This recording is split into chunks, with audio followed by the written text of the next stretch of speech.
This podcast is brought to you by Free Buddhist Audio, the Dharma for your life. Our work is funded entirely by donations from our generous listeners. If you would like to help us keep this free, make a contribution at freebuddhistaudio.com/donate. Thank you, and happy listening.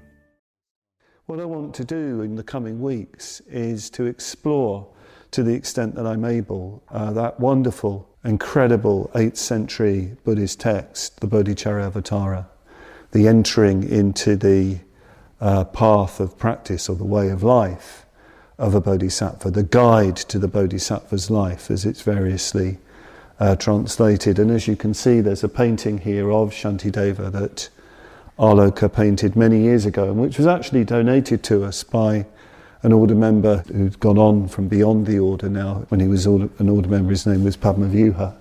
He donated this to us, and we're very grateful for this to remind us of Shantideva. And I think you can probably see Manjughosha in the film as well, and that's very important to Shantideva. He is very important to Shantideva.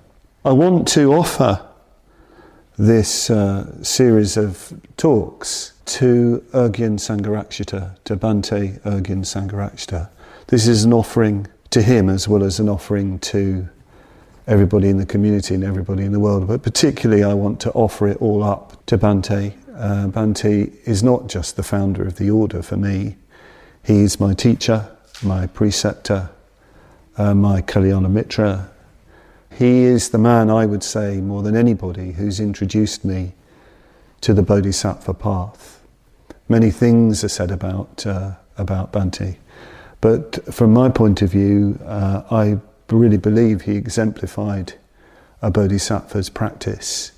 You know, he gave himself fully to living the Dharma life for the benefit of all, and I would never be able to understand or even have a glimmering of understanding, probably better to talk about a glimmering of understanding of the Bodhisattva path if it wasn't for Bhante.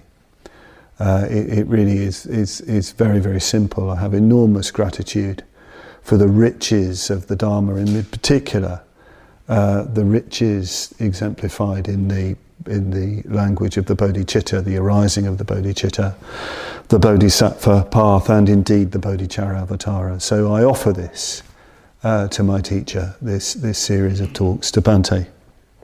I really do hope and pray that I will be reborn at a time with him again, as his disciple again, because there's just the untold riches of the Dharma that have opened to me through his blessing and through his teaching. I want to begin this series by talking a little bit about my own journey to the Dharma, which many of you would have heard before. And it's intimately associated with Shantideva and the Bodhisattva path and the Bodhicharyavatara, although at the time I didn't know that. I got into Buddhism, found the Dharma when I was quite young, probably about 16, when I started to read books on Buddhism. And in fact, the books I was reading, Lama Govinda's books, I think he quotes Shantideva in a few places in those books, but that probably wouldn't have registered very powerfully at the time. But my first class was taught by an order member named Buddhadasa in Brighton, before we had a centre in Brighton, when he was staying at a house just outside Brighton under the auspices of the Brighton Buddhist Society, and he was doing classes, and he led a full-length Metabhavana and a sevenfold puja, and by the end of the puja I knew that I would devote my life to Buddhism. I didn't know how I knew, I didn't know why, but there was this just quiet kind of ecstatic joy that I'd found what I was looking for. I even knew I'd be an order member, even though I had no idea what that was. And of course the puja that we recite, and which we continue to recite, the sevenfold puja, is derived from Shantideva's Bodhicharyavatara. So all the time we are, well, not all the time, but every time we do a puja, we're reciting from this great 8th century Buddhist text, so a very small portion of it. So So that was an important, obviously an important moment for me, a kind of conversion moment. And then as time went on, and I started to get more involved, very quickly got more involved, I started to listen to Sangharakshita's Bhante's lectures. And very early on, I don't quite know when it was, I listened to that lecture, The Awakening of the Bodhi Heart, which is the second lecture in the series on aspects of the Bodhisattva ideal, which is a really wonderful series of lectures, given way back in the 1960s. And it still stands up. No doubt certain teachings Bhante has refined over the years, but the original sort of ideas and the impetus and the inspiration remains unchangeable, I think. And the thing that really struck me, I think, in that lecture, which is a sort of touchstone really for my own Dharma life, is the way in which he started to talk about the bodhicitta.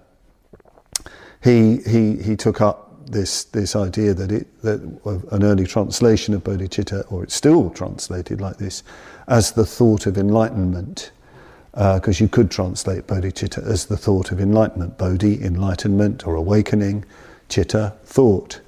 And he said that's exactly what it isn't. That's exactly what it isn't. We might be sitting here now thinking about enlightenment, but the bodhicitta has not arisen. It's just a thought. And then he started to talk about a little work of Nagarjuna's, the Bodhicitta Vivarana, the exposition of the bodhicitta, which extracts from which were found in D.T. Suzuki's Outlines of Mahayana Buddhism. And here Nagarjuna says that the bodhicitta is not found in the five skandhas. It's not found in any conditioned thing at all. And Bhante says in the lecture, this gives us a tremendous clue as to what the bodhicitta might be, what it is. It's not found in any of the skandhas, it's not anything individual, it's not anything particular. And from that, he started to talk about what the bodhicitta really is an eruption of something transcendental in the mundane, in the individual, a transforming, transfiguring eruption of the transcendental, the eruption of the union of emptiness and compassion, the eruption of wisdom and compassion, becoming a sort of force, an impetus, leading to the liberation of all living beings, leading to the liberation from suffering of all living beings. He went on further saying it's not anybody's personal possession, this bodhicitta. There aren't many bodhicittas. There is, as it were, one bodhicitta. And it manifests and arises in different individuals. And of course, later on, the refinement of that is that the bodhicitta is more likely to arise within a community than within an individual. You could say it's a sort of spirit of enlightenment. He talks like this in the original lecture. The spirit of enlightenment, manifesting, throughout the world, leading to the liberation of all life. In another place, not in that lecture, he talks about the bodhicitta manifesting wherever a kind and intelligent act is performed. Wherever a kind and intelligent act is performed. That's the spirit of enlightenment. That's the bodhicitta. And I think he meant, he didn't mean that that's just going to be the prerogative of Buddhists.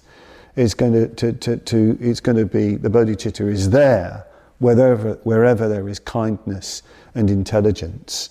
And he talked about that in another place as being the sort of growing point of human evolution. It's that which is going to lead to transcendence, the transcendence of all beings, the liberation from suffering of all beings. And at a time like this, and again looking at the news and receiving emails and letters, there's lots and lots of evidence of kindness and intelligence, really kind and intelligent acts, being performed in all sorts of ways. Well, that's what we want to unite with. That's what we want to support here at Padmaloka in our own, as it were, contemplative way. That's what we want to really connect with. But this description of of the bodhicitta being the arising of something, as it were, not of this world, transcendental, not indefinable, sublime, profound, beyond any kind of conceptualization, that arises and animates and transforming individuals together, as it were, really made complete sense to me. I don't know why it made complete sense, but the idea that really the bodhicitta is coming from another dimension, that Buddhist life is about purifying yourself to open up to that other dimension which is not just to do with your own transformation, but that must embrace increasingly more and more people.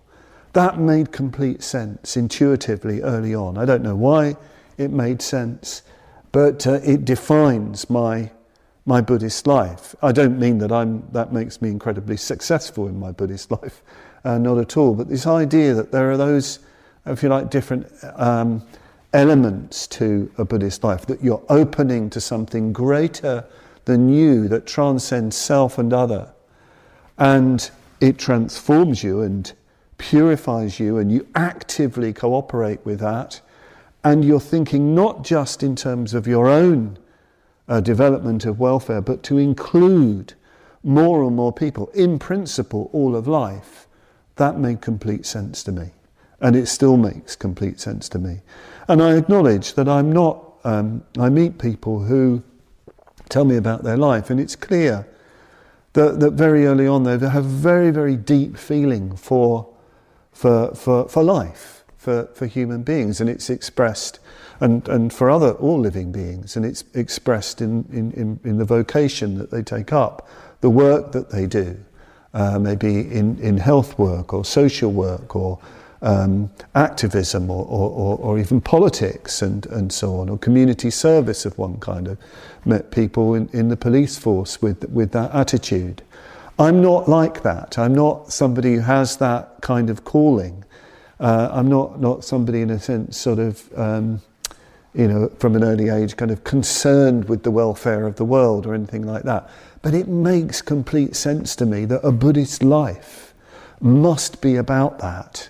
It cannot just be about making oneself comfortable with a few Buddhist techniques or Buddhist-derived techniques and some nice ideas. And basically you make yourself more and more cozy, in the world, just for you and yours. It must be expansive. It must be reaching out to include others. Otherwise it couldn't be the ultimate truth. It couldn't be the way things really are. That made complete sense to me. So it wasn't surprising then that, around that time in the early days of the movement, there was this translation of the Bodhicharyavatara entering the path of enlightenment, as it was translated by Marian Matic. And I loved that book. Bhante did a seminar on that book, which became The Endlessly Fascinating Cry.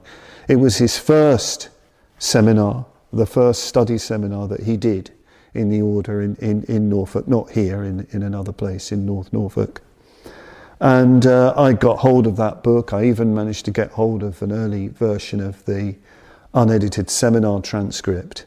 And because I had a lot of time on my hands in those days, because we didn't have much in the way of livelihood and things like that, my morning practice would include reading from Marian Matic's Bodhicharyavatara. So there are many verses in that have become sort of part of me, part of my heart, and have had a very strong influence upon me. Apparently, Matic's translation has been superseded now, particularly by the one by Kate Crosby and Andrew Skilton. That's in the Oxford series.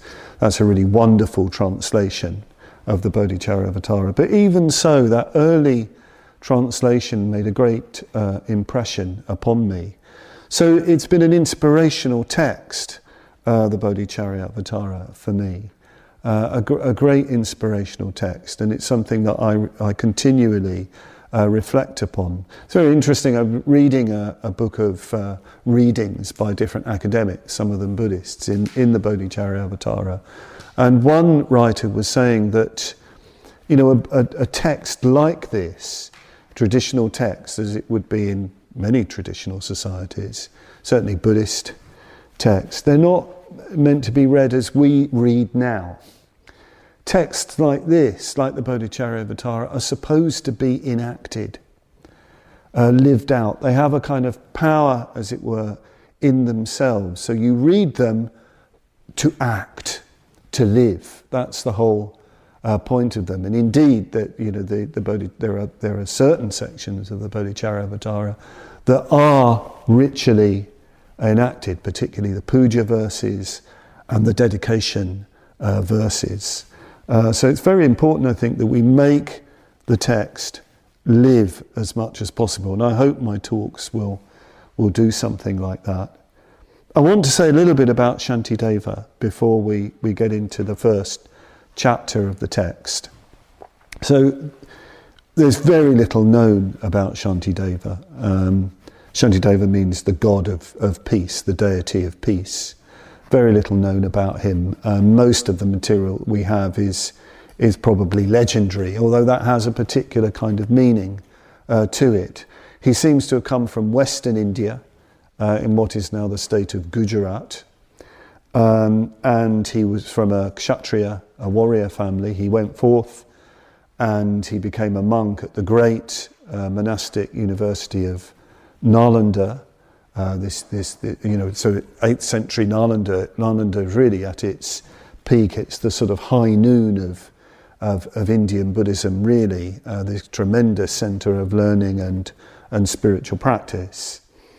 He got not a very good reputation, though, because he seemed to spend his time eating, sleeping, and going to the toilet. So his nickname was Bu-Su-Ku. These syllables are Sanskrit, are related to the Sanskrit words for eating, sleeping, and shitting. I'm just quoting the text when I use that language. So he was known as eat, sleep, shit, because that's all he seemed to do. That's all he seemed to do. And of course, you know, it's such a prestigious monastery as Nalanda, this was, they just got sort of fed up with him, really. And at Nalanda, one of the things that needed to happen every so often was for there to be a big feast offering to the monks given by the local kings and princes and donors to the monastery. And in response to that, there would be a discourse. There would be a Dharma discourse. So the monks decided that it was time to humiliate Bu-Su-Ku and have him give the discourse, and then he would be humiliated and rusticated, you know, sent out of the monastery. So they built an especially big throne for him. They, you know, this is the sort of thing that goes on in these places. You know, they're not necessarily all lovely people just because they're Buddhist monks. You know, they're really quite cruel. So they set up this big seat so that it was hard for him to get up onto it. And Shantideva said, what would you like? Would you like a sort of traditional discourse, or would you like something new? Would you like something a bit fresh and different? They thought this was hilarious. So, do something new. So he started to recite the Bodhicharyavatara, these beautiful verses, all about the Bodhisattva's path, on and on. Of course, they're becoming more and more they're becoming speechless as he teaches. And as it goes on, and as he gets to the Prajnaparamita, the wisdom section, he starts to lift off. See it in this painting. He lifts off into space.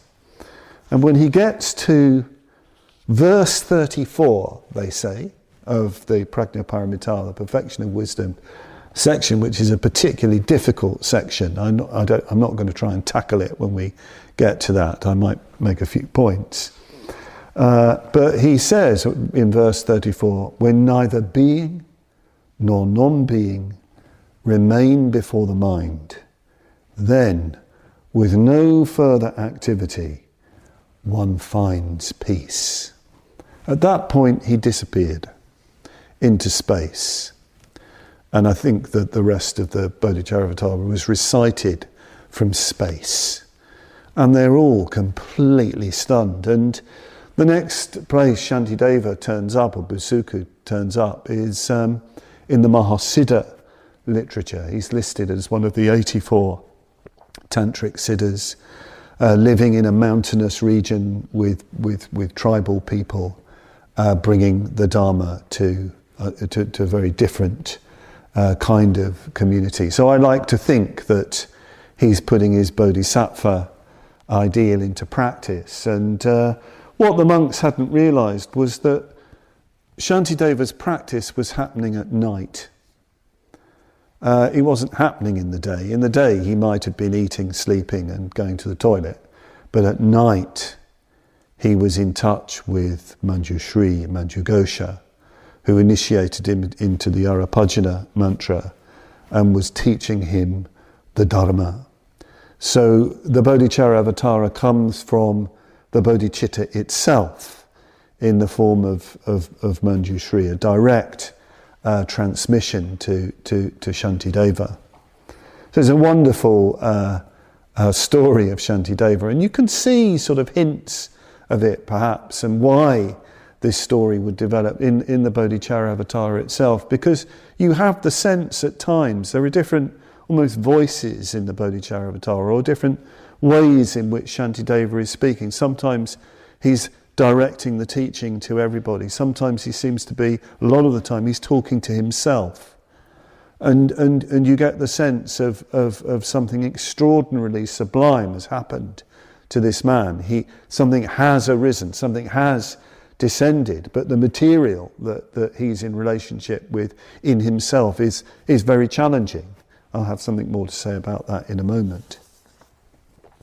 So what I want to do now is start going through the Bodhicharyavatara. It won't be a verse by verse commentary. That would take far too long. And you know, some people have said that these talks are a bit too long. Although somebody did also write saying that they're not long enough. But anyway, eventually the community I'm sure will start leaving the room if I go on too long. So I'll get a sign when it's too much. But let's hear Shantideva's words. Alas, not in Sanskrit, the original language they're given, in English translation. So chapter 1 is called Praising the Bodhicitta. Bodhicitta Anushanksa. Bodhicitta Anushanksa, which means praising. A really strong praise of the qualities of the bodhicitta. Marian Matic makes the point that what Shantideva does, he doesn't get metaphysical about the bodhicitta, he doesn't deify it, although perhaps in a sense he does, he praises. That's his first response, is to praise, this wonderful thing, non-thing, this extraordinary thing, the bodhicitta, and its arising. I think this is a real sign of some sort of spiritual progress, spiritual development, when you praise, when you give praise to what you've found, when you give praise to the qualities that you're trying to develop, or the ideal that you're trying to live out. So praising the bodhicitta. Om Namo Buddhaya. I bow down in adoration to the Sugatas and their sons, and to their bodies of the perfect Dharma, and to all those who are praiseworthy. I shall describe briefly, according to the scriptures, the undertaking of the vow and observance of the sons of the Sugata. There is nothing really original here, and I have no skill in literary composition. I do not imagine that I can benefit others. I have done this to perfume my mind. While doing this, the surge of my inspiration to cultivate the good increases. If later on this work is seen by another person, someone like me, then they too might benefit. This favourable moment extremely hard to meet, has arrived. Once met, it yields the welfare of mankind. If the advantage is not taken now, when will this meeting come again?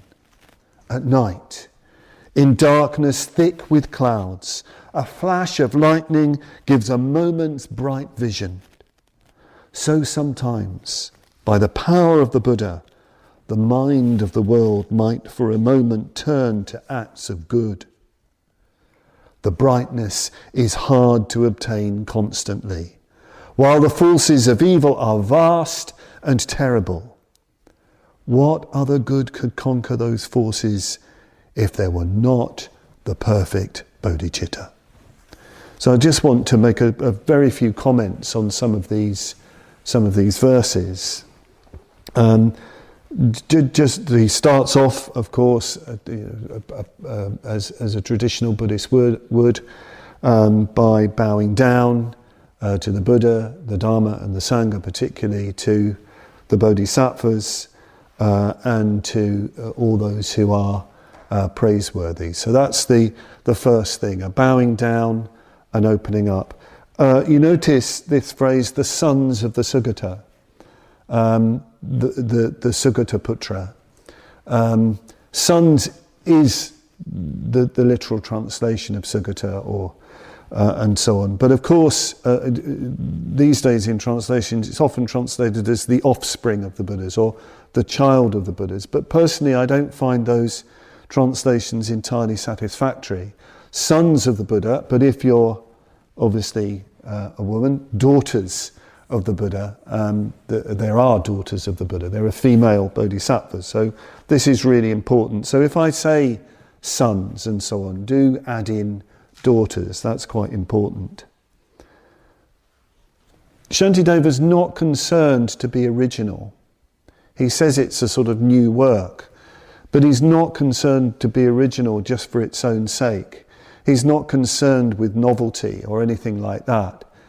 What his work represents is someone who's completely soaked themselves in the teachings of the Buddha. He's really soaked himself in the different Buddhist sutras and agamas, as they're called. They're the equivalent in Sanskrit of the Nikayas. And there are many, many verses in the Bodhicharyavatara which you can trace to other texts. What makes the work, as it were, original is the whole way in which he's done that.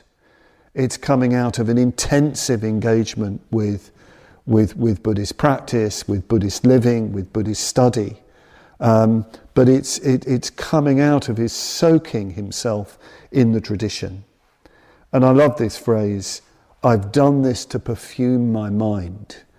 So he wants to, the motive for teaching is to perfume his own mind, is to get to know this material much more deeply, for that to pervade his consciousness.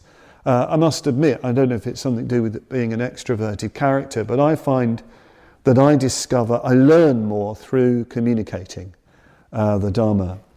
I know that's not true of everybody with different temperaments, but I find that if I really want to know something about the Dharma, if I imagine myself communicating it to another, I have a much better way of understanding of it. It does perfume my mind. It's something to do with, I think, objectifying what I'm learning, what I'm taking in. Sometimes people ask me, well, how do you reflect on the Dharma?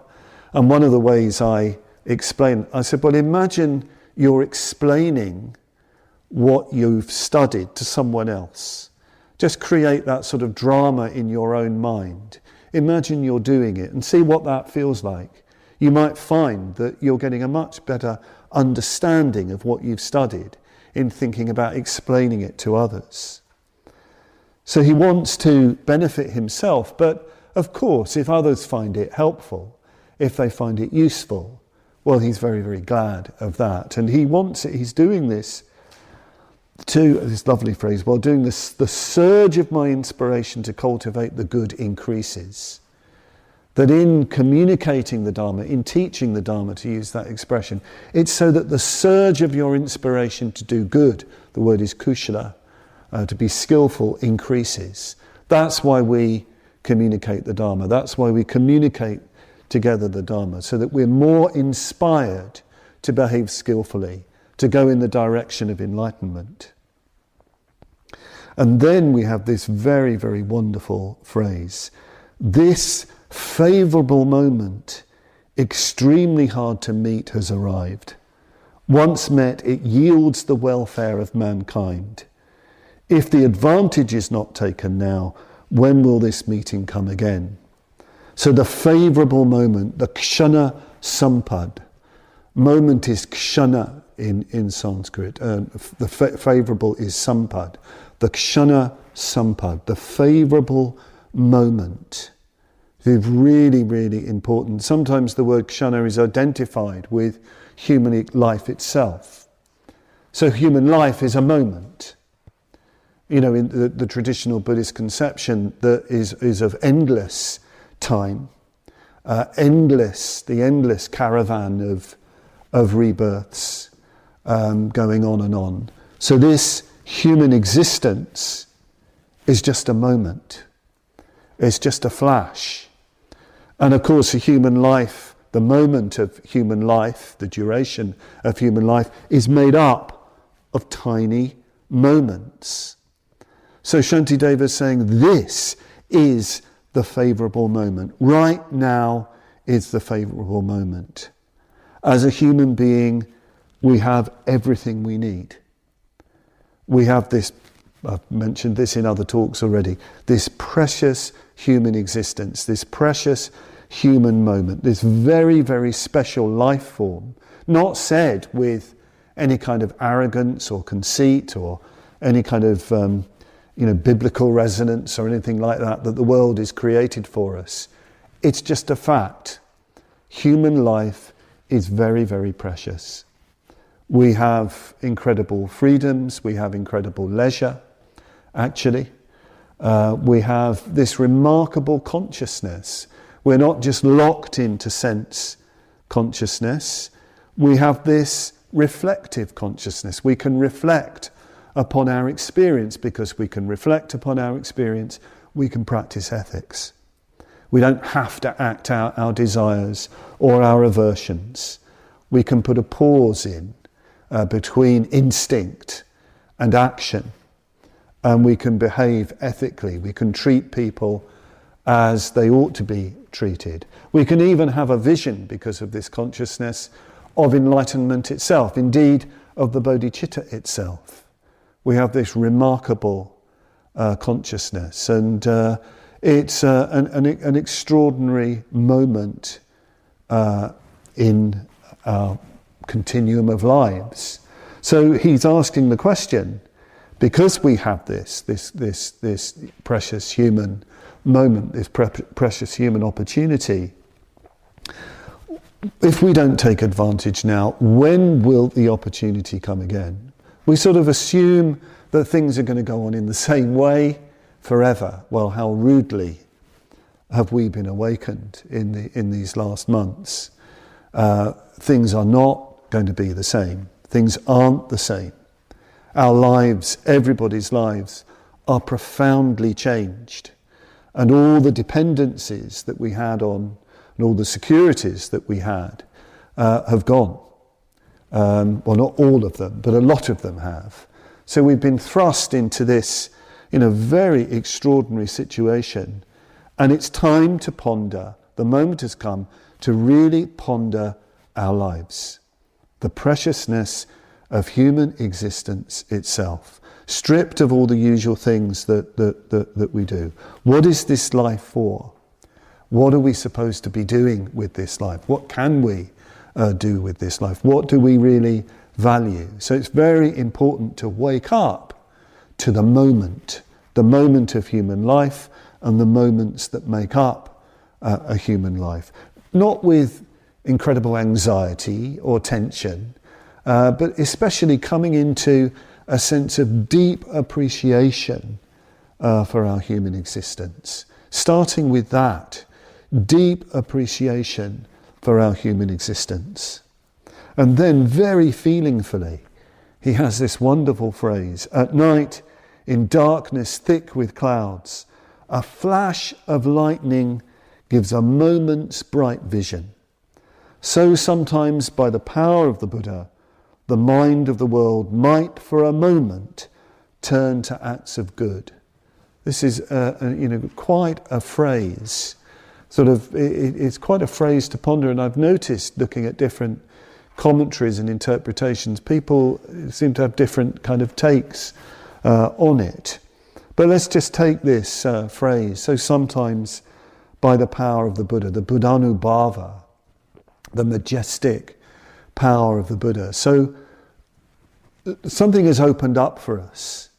A lightning flash has rent the clouds asunder. We can see clearly what we need to do through our encounter with the Buddha's teaching and with the teachings that have come down to us. Something has opened up for us so that we can live a serious Buddhist life, a meaningful life. There can be an assumption, and I've noticed it amongst Buddhists, that everything good in us we've generated, and that it stands, as it were, independently of everything around us. But so much of our virtue, so much of our goodness is dependent on so many other factors. As Buddhists, we're in receipt of teachings that have come down to us, teachings and practices that have come down to us from the Buddha through the lineage of teachers, from our own teacher, from our spiritual friends. We haven't made them up. We haven't invented them. We've found them, as it were. They've come to us through the power of the blessings of the Buddhas. But it is more than that. So much of our virtue, so much of our goodness is also dependent on living in a stable society and a well-organized society. And we noticed when that changes sometimes how different people can be. I've noticed again sometimes a kind of complacency that can come in where we assume that our virtue is independent of everything else. Well, I know for myself, I'm really confident that my own virtue is not independent of really good conditions, the really good Buddhist conditions that I'm in and the friendships I have with other Buddhists, but also the country I live in, the world I live in, the society that I live in, the organized society that I live in. It's very easy to complain and criticize and say what's wrong and how bad everything is. But I'm very, very glad that we have people running our country who are advising us very strongly on how we should be living at the moment. I'm very, very glad that there are people, deeply grateful that there are people working in the health service and so on, and the police force and other institutions like that there is good governance, because my virtue is dependent on that. I lived in India for many years and I saw when things would break down, when society would break down and you had more or less the sort of tribal attitude, between different groupings and what could be unleashed at that time with people reduced to the status of wild animals in relation to one another, sort of pack animals. I saw that happening.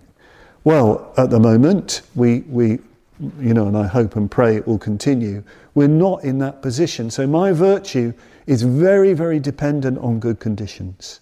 Yes, it comes from the majestic power and blessing, the Buddhanubhava. It comes from the Buddha and the tradition that's come down to us. But it comes from all sorts of other forces as well. So this is why we've got to, again, not be complacent. Really work on ourselves and develop a greater and greater independence of our virtue, genuinely independent, something unconditioned. So this is why Shantideva says this: the brightness is hard to obtain constantly, while the forces of evil are vast and terrible. What other good could conquer those forces if they were not the perfect bodhicitta? this is a really key verse when we start to talk about the bodhicitta. Our Buddhist practice is conditioned. We're developing skillfulness, we're developing our Buddhist ethics, we're even becoming more loving, more generous, more kindly, more insightful, more wise, hopefully. But it's conditioned. And that's very important. We need that. We need to practice in that way. But it can be knocked over. It can be taken away.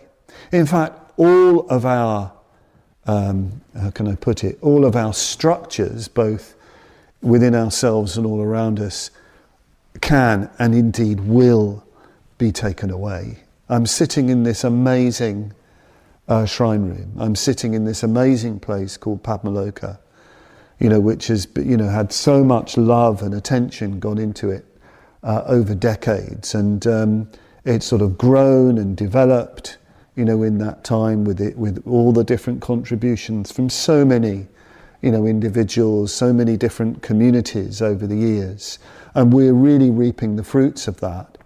But we're very aware, particularly at this time, with no, with our livelihood, which is running retreats, not that we think of it as a livelihood, but it is a livelihood, being very, very severely threatened. Well, Padmaloka is threatened. It can be taken away. It could be removed from things, as people, find in their own centres, all over the world, and not just their centres, but everybody's, their homes, their family situation. There is so much that is under threat. That is actually the nature of conditioned existence. And Buddhists are not exempt from that. Buddhist, as it were, institutions are not exempt from that. It's well worth contemplating the incredible Buddhism that would have existed in Central Asia. Well, the rivers changed course. There were droughts. So these wonderful Buddhist cities, thriving Buddhist civilizations that existed in Central Asia, all we have are stones and a few texts which get revealed from time to time. It's all profoundly impermanent. All that goodness, is seen for a while. It has an effect, but it arises and passes. This is what happens. The forces of evil are vast and terrible. When Shantideva says the word evil, the word in Sanskrit is papa. It doesn't necessarily mean really malevolent action. Where people are acting out of violence and hatred and destroying others. It does include that. But the word papa, which is very hard to translate satisfactorily into English, evil is probably the best, but it's not meant in any kind of theistic sense. It's more like bad. The bad things that happen in life. That's what he's getting at. Maybe done by others through their very unskillful action, but just the bad. Illness, aging, painfully aging, death, the arising and passing of things. That's what we're talking about. We're talking about the ravages of impermanence. We exist in a world like that. That's where we are. Yes, we can do a lot of good. We can make a difference, actually, to the world around us. I really believe that our community, our order, our Triratna community does make a tremendous difference. I know that from what people have told me, that they, on a recent retreat, people were telling me they would have been dead if they hadn't found the Dharma. Just their life was so many difficulties in their life, so many forces that they were having to deal with. They became very self-destructive. And the Dharma saved them, from that. So I really believe that, the Dharma can do that. But it arises and passes unless we give rise, that we bring into this world this bodhicitta, which is, if you like, a love, a compassion, a wisdom, an understanding and intelligence that's emanating from something which is not conditioned. Which is not conditioned. It's lokutara, to use the technical Buddhist language. That which is beyond the lokas, beyond the kama loka, rupa loka, the arupa loka. Not existing in some sort of heaven. That's not what lokutara means. It means you can't say where it comes from. It doesn't have a place or a space or a ground. It's neither existent nor non-existent. It transcends all those extremes. But it will not break. It will never give up. It will always recur. No matter what is taken away, all your good deeds disappointed, all the efforts that you've made disappointed. But if there is bodhicitta, no, it will not turn back. It will never give up. A bit later on, Shantideva says, all ordinary goodness, having lost its fruit, like the banana tree begins to decay, but the tree of the bodhicitta constantly bears fruit and does not decay. It bears fruit perpetually. So, our goodness very often it swings back and forth. We make a bit of progress, we get knocked back.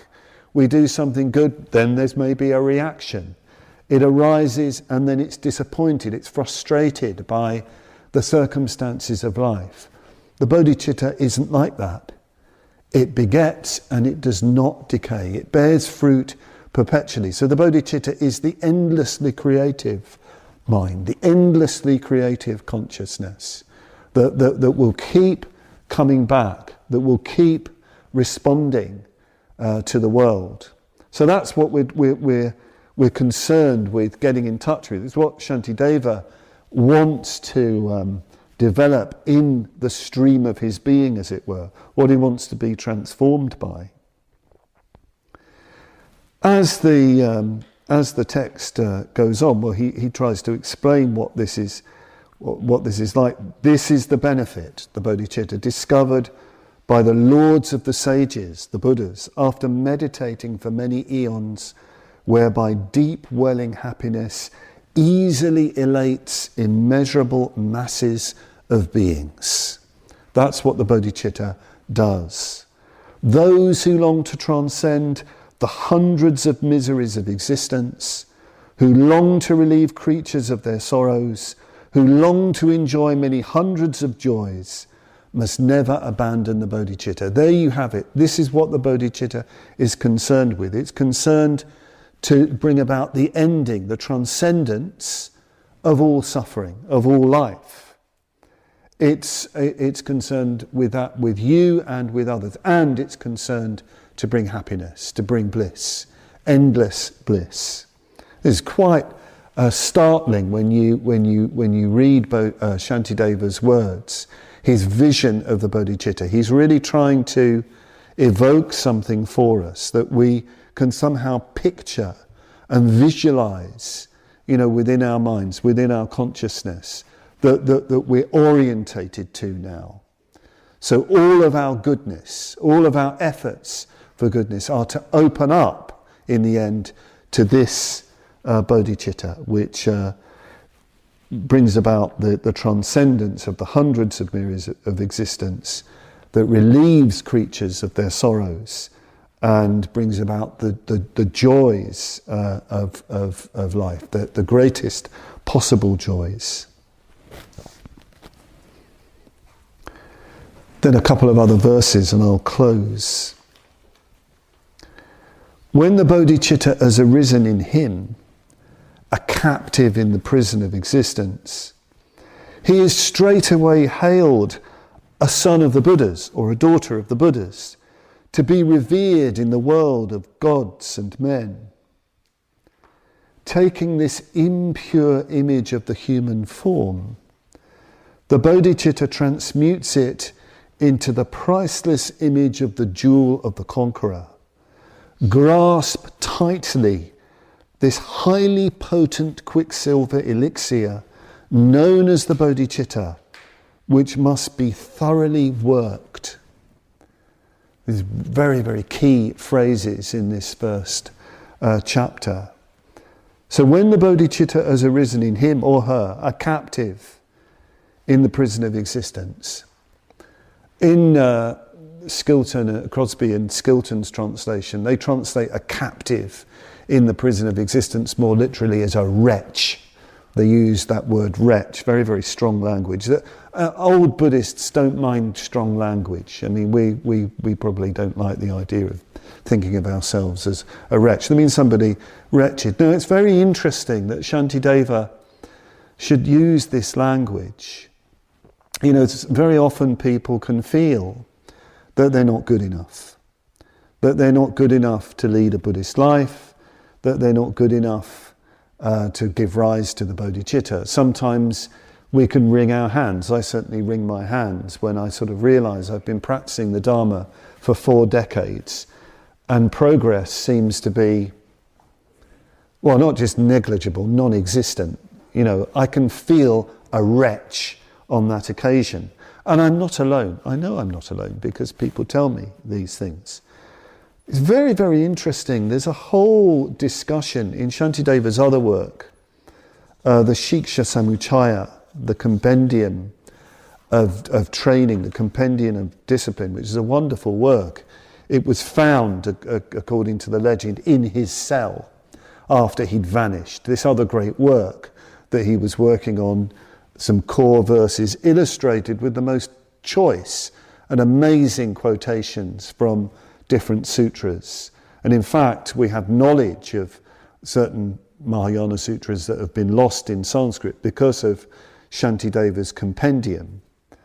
But there's a whole discussion he has whether or not an ordinary person can give rise to the bodhicitta. And by an ordinary person is meant somebody who's a wretch. There's obviously some sort of concern that is the bodhicitta just for the exalted, the highly developed. And of course, as you go on in your bodhisattva training, you will. You pass through what are known as the bhumis, the stages and so on. And yes, we think of a bodhisattva as a highly developed being. But it's very, very clear in the tradition that it's not actually like that. So let's listen to Shantideva from the Shiksha Samuccaya. When an ordinary person arouses the bodhicitta, how do we know that this intention is not mere words? Because many scriptures teach us that it's not. So for Shantideva, if the scriptures say it is, it must be so.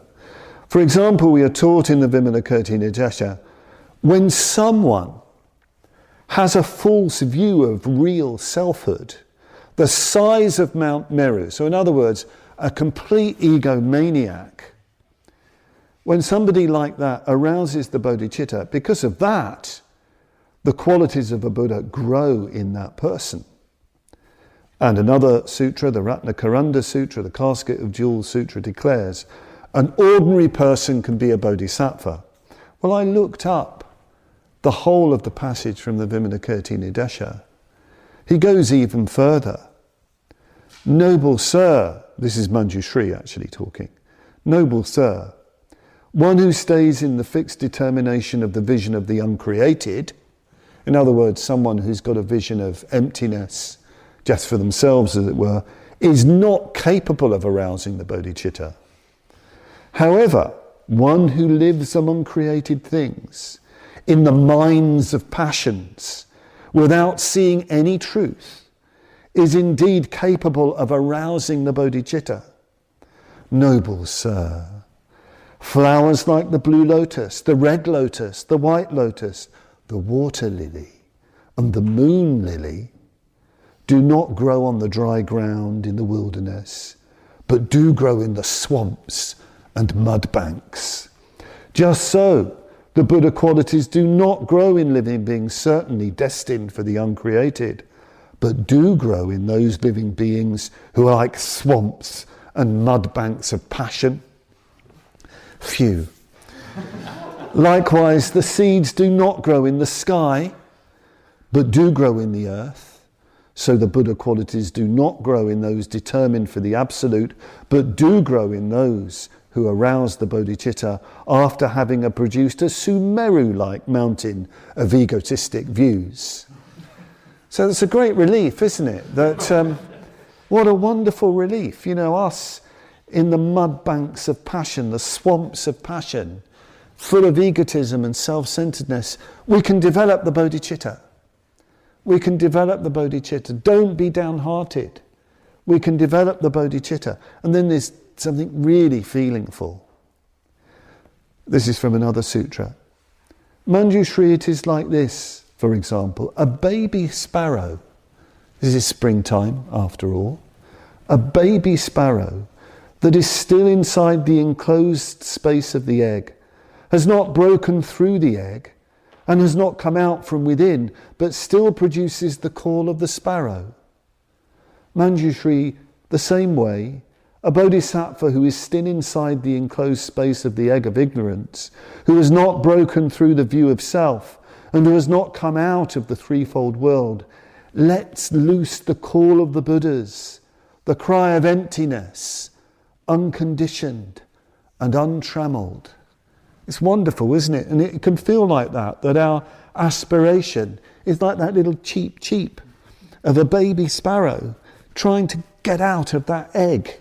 And of course we're being called as well from outside by mum sparrow trying to break in. And sometimes it can really feel like that. Our effort seems so small, so feeble.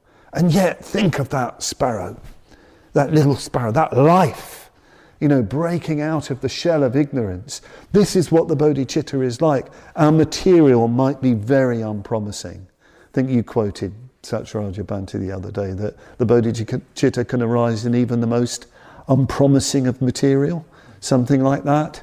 Well, yes, we're all, well, speaking for myself, but I think I can speak for my friends here. Lots of unpromising material indeed. But doesn't matter how unpromising. You know, the mud banks of passion, the swamps of passion, we live near swamps, we can know what they're like. The bodhicitta can arise and it can be worked. So I want to just talk about this verse.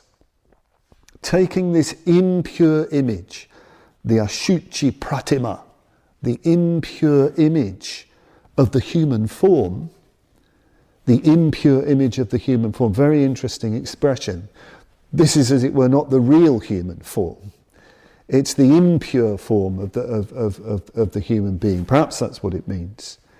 The bodhicitta transmutes it into the priceless image of the jewel of the conqueror, the Jinaratna.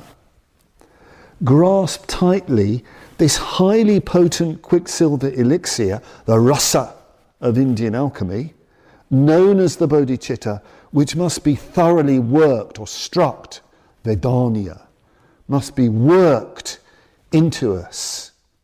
I love this phrase. I think it's so, I suppose, mythic, symbolic, that bringing the bodhicitta into us, working it into us, works alchemy. Yes, we're full of passions, full of egotistic views, full of reactivity, full of low things, bad things, very often in bad situations, as we are now. The bodhicitta transmutes it all. It really is like the rasa of the alchemist. It's very interesting. You get this, by the way, a lot in Shantideva. The bodhicitta is like the quicksilver elixir. Well, you can't get hold of quicksilver, but he's saying you've got to grasp it tightly. You get this a lot in Shantideva. He talks about grasping, embracing the bodhicitta, and yet, of course, it's so subtle, the bodhicitta, so easy to misunderstand, so easy to get the wrong end of the stick about. But he's saying you have to get hold of it, and you have to work it into your life, work it into your consciousness to transmute what is there. And it's a big feature of Shantideva's text. He talks about having hatred of hatred. He talks about being passionate about removing the passions. We'll come to these in the later chapters. He talks about making your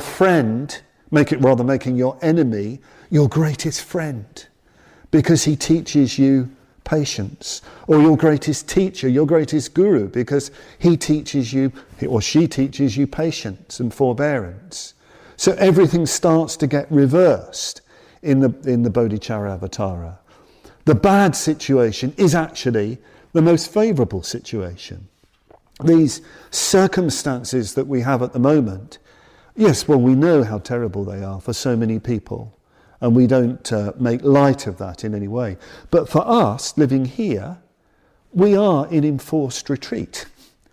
We are practicing viveka, we are practicing isolation, as it's called, the removal from engagement in many distractions. So we are, as it were, in the alembic, the cauldron of the alchemist. We can turn these circumstances into something different. And you also have, of course, this famous meditation called Tonglen, the sending and receiving meditation. This is very, very popular in Tibetan Buddhism, very, very profound practice. It depends, I think, this practice, on you being tremendously inspired by the vision of the bodhicitta. Tremendously inspired by that. Not just inspired by that, but somehow imagining it, visualizing it. There's different ways in which you can do that. Different procedures for getting in touch with that. You can imagine the bodhicitta as a great bodhisattva that you unite with, that you connect with. In some texts they talk about literally that you see the bodhicitta as the wish-fulfilling jewel, as a wonderful, multifaceted jewel that can change and transform anything into its opposite, into the positive. Somehow or other you connect with the bodhicitta, you visualize it in your heart, or you visualize yourself as a part of it. You really intensify your vision of the beauty of the bodhicitta, and then you contemplate the people around you. You bring to mind people who are suffering, people who you know, people who you don't know. And it's not just physical suffering, it's not just psychological suffering. There's another kind of suffering, a very deep suffering, which Shantideva and the tradition are concerned to remove. Is called the suffering of conditioned existence itself, the suffering of unenlightenment, the suffering of ignorance. There's this sort of vision, if you like, that Buddhist tradition has, that really and truly the reason why things go so badly is because we are ignorant, because we don't know, because we feel so restricted, because we're not actually living out from our deepest possible potential, which is for bodhicitta, which, one place Shantideva in this chapter calls the seed of all good in the world. There is that suffering as well, the suffering of lack of fulfillment. So what we do in this Tonglen meditation, having connected with this vision of the bodhicitta, really visualizing it, really feeling it, if you like, this vast consciousness, radiant consciousness filled with unconditional love and compassion, which is bigger than us, bigger than all of us put together. We then imagine that suffering coming from others, coming from particular people who are suffering, coming from the world and its suffering, and we breathe it in on the in-breath, that big black cloud of suffering. You just take it in fearlessly. You're not daunted, because in a way you're not doing it. You're in touch with that great bodhicitta, and you take it into that radiance, and it just dissolves away in that radiance. It just dissolves. It becomes bliss itself. And on the out-breath, you breathe out the great bliss. You breathe out from the bodhicitta. So that there is this moonlight of bliss, or this nectar of bliss. There's different descriptions of what you can do. Pouring down on others, pouring down on particular people, your loved ones, your enemies even, all of life itself, relieving their suffering. You do this over and over. It's said, if you really get into it, as you do this, that feeling for the bodhicitta gets stronger and stronger and stronger, becomes more and more effective. And this is the way of alchemy with the bodhicitta. This is the way you turn suffering into bliss. And of course, it's not just a meditation practice. You need to take that into all the affairs of your life, all of your different relationships, all of the things that you do, engaging with the sufferings of others and responding with unconditional and unconditioned kindness and generosity. This is the way we transform even the negative into the bodhicitta. Of course, this is a very, very demanding practice, and we need very, very good conditions to do it. But this is the way of the alchemy of the bodhicitta, and we'll be seeing more about this as we go along. So I think that's really all I want to say for today, to do with the first chapter. There's many other verses that I haven't covered in this first chapter, but I think it's probably better that we stop at this point talking about that kind of meditation practice. We'll be doing it this afternoon with Satyaraja, but think as your practice over the coming week of whatever arises that's difficult, that's painful, connect it with the bodhicitta. One of the ways they teach of this in the mind training, the Lojong tradition that is so popular in Tibetan Buddhism. Whatever happens to you, use it to connect with everybody else. That's what the bodhicitta is. Bodhicitta is a way of connecting with all life. So you're feeling a bit low, a bit flat. I've been feeling at times in this period sort of really flat. I don't think the flatness is just personal. I get the feeling there's a lot of flatness in the land, as it were. And it's easy to think, I feel a bit flat, I don't feel too good, a bit miserable, and so on. Well, don't fixate on that. And don't then go and, waste your time on something that distracts you from that. Having another bit of toast, or, I don't know, looking at Netflix or whatever you do. I mean, do that sometimes.